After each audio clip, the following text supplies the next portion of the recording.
Tuhan sendiri. Dengan adanya kalian sudah diberikan suntikan vaksinasi yang pertama. Ini mentah, udah disuntik nggak nih semua ini?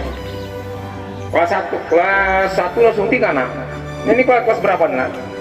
Kelas 3. Kelas 3 udah suntik semua nggak? Ada yang belum, ada yang enggak. Ini, nak, selama proses belajar mengajar, selama tatap muka, suka tidak suka, nak, karena kalian bersamaan, karena kalian physical distancing-nya itu udah bersama-sama, kalian wajib, nak, wajib untuk divaksinasi yang tahap kedua, khususnya berarti masih kelas 1, kelas 2, dan lebih khusus lagi kelas 3, yang karena imun kalian, usia kalian sudah mencukupi untuk dilakukan vaksinasi.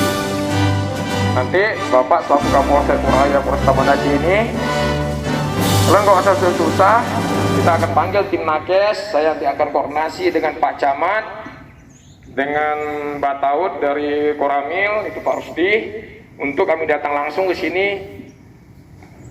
Kita vaksinasi yang kedua. Karena itu untuk diri kita sendiri. Ini kita ada di sini kan kebanggaan bangsa dan negara.